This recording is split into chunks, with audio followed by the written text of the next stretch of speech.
I am so happy that you're able to join us for this extended interview. Make sure to visit theoffbeatlife.com. Again, that's theoffbeatlife.com to get more killer resources. All right, so we've been talking about landing a remote job for a while now, but the one thing you're probably most curious about is how to learn the online skills you need to land these jobs. I'm not just talking about getting a brief introduction, but learning from actual accredited schools so you can be taken seriously when you apply for these jobs. You've been waiting for a while, and I'm really sorry about that, but I have finally created a whole page listing the best courses to take, from teaching English online to becoming a freelance writer and so much more, all from trusted sources that will get you that remote job. So if you're ready and serious to take the next step, then visit theoffbeatlife.com/learn online skills to get started. Again, you can visit theoffbeatlife.com/learn online skills to get started. Hey everyone, thank you so much for being here for this extended interview with Natalie, where she's going to share with us how to get started with bilingual blogging. Hey Natalie, how are you? Hey Dev, I'm fine. Thanks so much for having me here. It's a pleasure to share a little bit more about our story.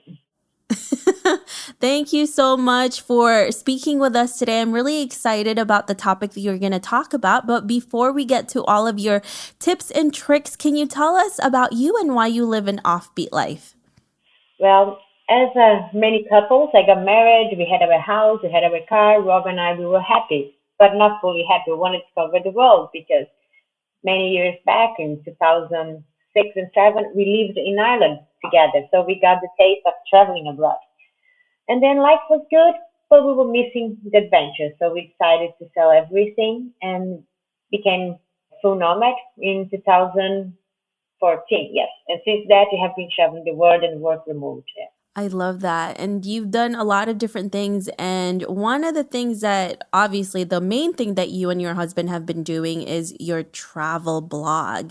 And you started off as a bilingual blogger. You're still doing it now. But that's one of the things that a lot of people have some issues with, really how to do it correctly, right? Because there's really not a lot of information about it. And it's not the same as when you're just blogging in one language. It's a lot easier that way. But with you, it's a lot more. You have to translate everything. You have to make sure that you're appealing to different groups of people from different parts of the world. Now, how do you make bilingual blogging successful?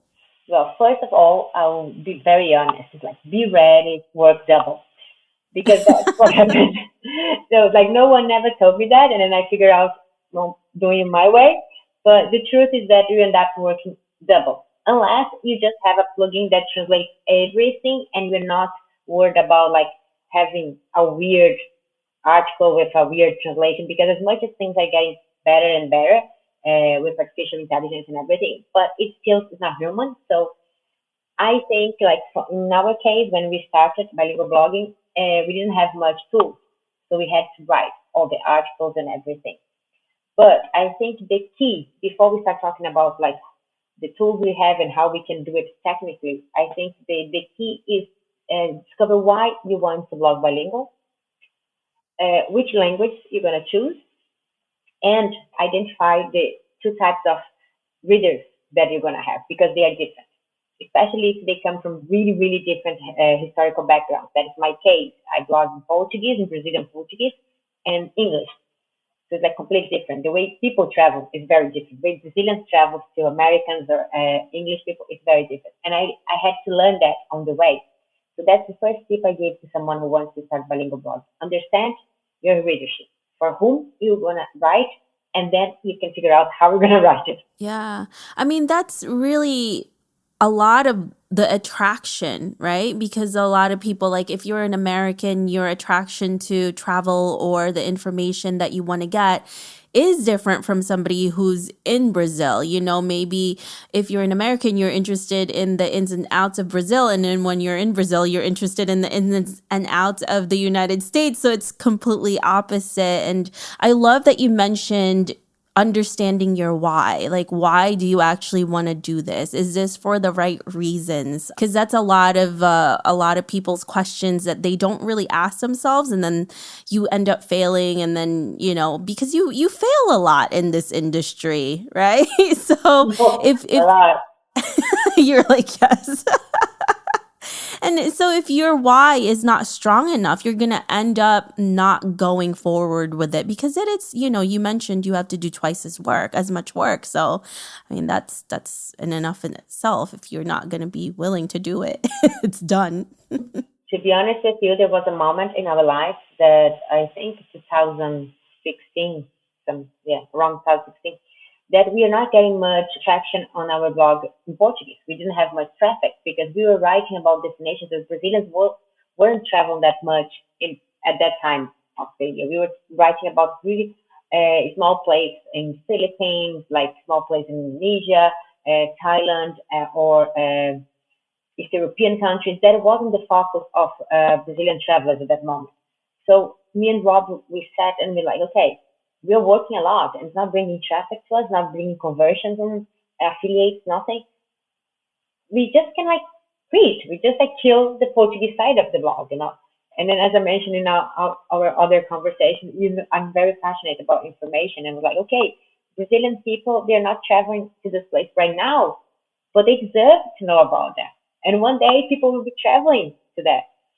And that was my passion of sharing stories that kept the Brazilian side, the Portuguese version alive, because financially it wasn't good for that moment. Now it's different. Now I wouldn't kill any of them. I'll keep Portuguese and English. But if you don't know your why in this situation, you would miss the point.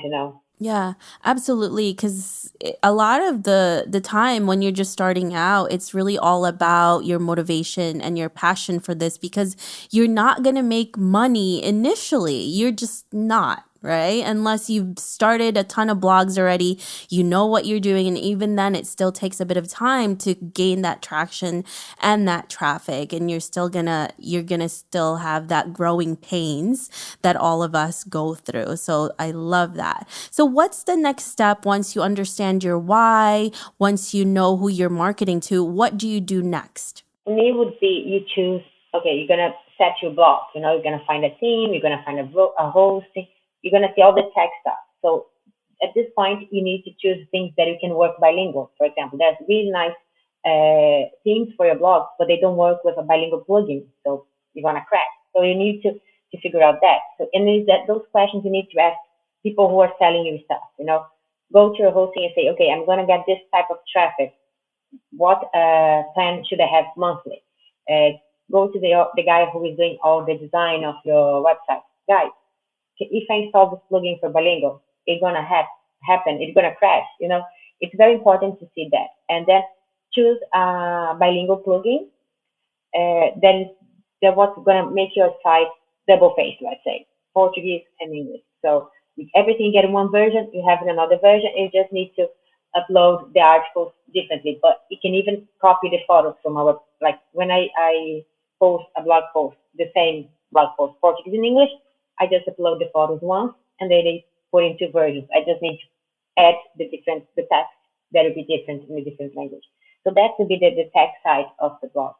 And then comes the social media. That's a big part of blogging. And that I see a lot of people having different opinions. Some people say, "Oh, you see the majority of people who speak the language like it's English, it's Portuguese, and doing just one language." Some people would do both, and some people will choose to not do both or do both once or not another. So for us, for Love and Road, when we were in the journey, Facebook launched the option to do two languages or even three languages on the posts you do. So now Facebook for us is bilingual. I write every post one caption in English, one caption in Portuguese, and publish. So when you are reading from a Portuguese speaking country, you should be able to read the Portuguese version, and the same with English. Twitter, I create posts in both languages too, and Instagram, I create captions in both languages too. Although Twitter, I don't focus much in the Brazilian market. I focus more in my international. That was a decision that we made. And Pinterest, speaking Portuguese, speaking in English too. So it's double work. Yeah, I mean, you definitely have to make sure that you're catering to all of these different types of audiences that you have. So I mean, it's hard enough to be a regular blogger and then to be a bilingual blogger. And then you have to translate all of these things. And you mentioned there are some tools that you use. Can you give us any specifics that maybe helps you write your content if it's bilingual? Do you do AI or do you do it for yourself or maybe do a combination of both? How do what kind of tools do you use for that? I use the plugin, the WPML in our website. That was that translates the website that I really trust on them, and I have a really good feedback when we had problems before. As a non-native speaker, I don't speak English, not my native language. I use Grammarly a lot to help me. Not sponsored. Same, same. Yes, because it's hard. I do keyword search. I use key search because I can't find a better tool for Brazilian market.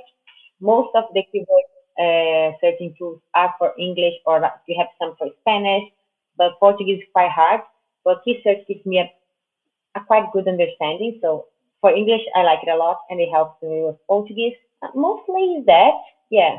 And then I realized that many of the tools for like searching hashtags or for tracking tweets, they don't work much in Portuguese. So that's another thing you need to think about when choosing a bilingual blog. Choose to do a bilingual blog. It's like knowing that it's not all the tools out there that work for both languages. So some of the things you need to do with your gut, like that's how I feel when I go, especially SEO. And it seems like it's just a lot of testing to see what works for you, what works for your site, what works for your content too, because what Natalie, the information and the resources she could be giving us could work for her. But then when you test that out for yourself, it could work or maybe it doesn't. So it's just a lot of testing in terms of this. And it's so funny because a lot of people will come, to somebody like you, Natalie, who's doing your blog and they just want all of your information. And then you're like, yeah, but it's different. I could give you all of everything that I've done,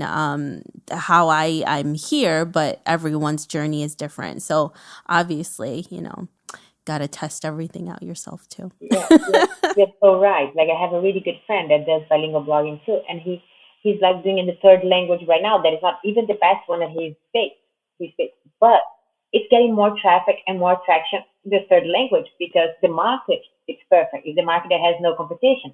So it all depends on your strategy. I choose the bilingual because I want to reach the world with English and I want to keep the information from my country. But some people will do just for like as a business idea, and that's okay. That's good as long as you do it right. And as I said, you have tests and goes wrong, and then it gets right, and then you find your way. Love that. So, can you tell us kind of what you feel like has allowed you to have this longevity with your bilingual blog and what allowed you to keep going, right? Because the niche that you have is pretty competitive. You're in the travel niche. It's really sexy. Everybody wants to be a travel blogger, right? But you and your husband have lasted this long, and on top of that, you have a bilingual blog that you're running as well. So, what can you tell us that really helped you keep going and even through all of the ups and downs? Well, as you said, travel blogging is very glamorous. It sounds amazing. But the real life is quite tough, and we do have a lot of competition out there. I don't like to call it competition, but like we have a lot of bloggers out there and a lot of couples. And we are not a niche. Some people are saying like Europe or honeymoon or cruise. Me and Rob, we are very general. What made us we had to work a lot to get where we got. And I think what makes the difference is like we always look at our blog as a business. So every contract we sign, every partnership, doesn't matter if we were paid or not. Since the start, we took it very serious, and we always try to deliver the best as we can and leave the doors and open for coming back. And that I think people sometimes tend to forget that when you are growing because you have people around you. You always need to be nice to people and responsible for people. If they trust you with a job, with something, do your best to do it hard. I know it sounds cliche, but I think what kept me and Rob alive for 7 years on the road, traveling, making money because we do make money. We bought an apartment while we were being on the road, working remotely. So this was like that we always took it very seriously, very as a business. Yeah. And that's what it is. It's like taking pride in everything that you're doing because once you do that, it really reflects on your work, on how people see you, your brand, because at the end of the day, it's your face that's out there, right? It's what you stand for and really what people will know you by is your word, your work ethic, and everything else in between that you've been doing for your business. So I love that. I love that tip, and I love that you shared that with us because that is really important. And I think it's not emphasized enough. I think people tend to ask more about like how you make money, but they don't ask how do you keep these brands to keep coming back to you? How do you have a really good relationship so that it becomes stable income and it's not just about the income but also the relationships that you're building and what you're putting out there. So thank you so much for that, Nat. I think that's such an important lesson and to share out there. So is there any other tips that you would like to share with us before you go? Well, it won't be easy for blogging, but if it's something that you love, do it. Doesn't matter if it's in travel or any other industry. And keep in mind that once you have this position that you write your opinion and you publish your opinion out there, you are responsible for what you say and how you achieve people, all the things you can do with a word. So be responsible and do it with love. That's the key. Love it. Well, thank you so much, Natalie, for sharing all of these tips with us. We really appreciate them and we really appreciate you. If our listeners want to learn more about you, where can they find you? They can find me at loveandroad.com. Also, all the social medias are Love and Road, Instagram, Facebook, Twitter, Pinterest. It's easy. Love and Road, and you see Nat and Rob there. Thank you so much. That was a really, really pleasure to share with you a little bit about our job and inspire people to blog bilingual. Love it. Thanks, Natalie. I hope you enjoyed this extended interview with Nat. Make sure to visit theoffbeatlife.com. Again, that's theoffbeatlife.com to get the full interview where she shares how she and her husband were able to swap the traditional marriage life for endless world adventures. Hey friend, have you been wanting to start a podcast? I know it can be overwhelming in the beginning. Believe me, I have been there. Lucky for you, we have created a new site called howtocreateapodcast.com that shares a ton of freebies that can help you get started. From launching, growing to monetizing, we share it all in one place. Visit howtocreateapodcast.com for more information. Thanks for joining me on this extended interview. Don't forget to subscribe and leave a review on iTunes. We can also chat some more on Facebook at The OB Life. I'll talk to you soon.